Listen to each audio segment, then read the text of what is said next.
ورجعنا لكم تاني بعد انقطاع دام اسبوعين بحالهم. انتوا وحشتوني وانا اكيد وحشتكم.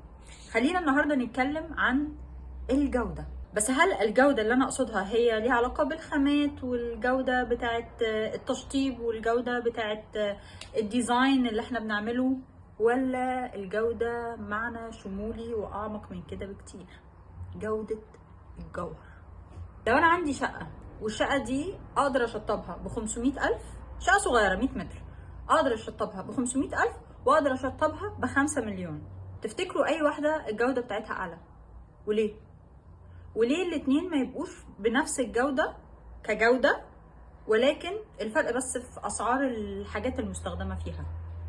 المثال ده المقصود بيه مش ان حد يجاوب ولا ان انا اجاوب عليه، هو المقصود بيه ان الجوده ليها مفهوم اعمق من فكره انه 1+1=2. حاجات كتير في حياتنا بتحددها الفلوس، بس دي برضو مش قصتنا، ولا دي الجوده اللي انا بتكلم عنها. الجوده اللي انا بتكلم عنها ليها علاقه بالسيرفيس نفسها، بالخدمه. يعني مثلا ان انا لما اجي اشرب كوبايه قهوه من اجود انواع البن، اتمزج واتبسط بنفس كوبايه قهوه لو انا بشربها على قهوه بلدي بس معموله بمزاج. كواليتي ودي كواليتي، ولكن الاكسبيرينس بتاعت القهوه معموله باتقان وباخلاص، هي دي بقى اللي بتفرق. ملهاش علاقه بان معانا الفلوس برقم فنقدر ناخد حاجه واو بقى ومفيش زيها، والناس اللي معاها يا عيني رقم معين ما يقدروش ياخدوا نفس السيرفيس. احنا هنعمل بالمتاح احسن حاجه، وهي دي الاوبتيمم ايكويشن، ان احنا معانا رقم معين ومعانا وقت وهنقدم the best quality within الرقم ده. بس ده هينقلنا برضو المفهوم اعمق في الكواليتي، اللي هو القيمه المحركه للبزنس. هل هو الربح وبس، ولا الربح وان انا اعمل حاجات تانية معاه؟ هو كده كده لازم يكون بيستهدف الربح، ولكن الربح هنا هو مش هدف، هو نتيجة. والحتة دي كريتيكال جدا، ممكن نعمل فيها فيديو لوحده. الخلاصة يا صديقي، الجودة ممكن تظهر في الاكسبيرينس بين العميل بتاعك والبروسيس اللي انت بتعملها في التصميم وفي التنفيذ.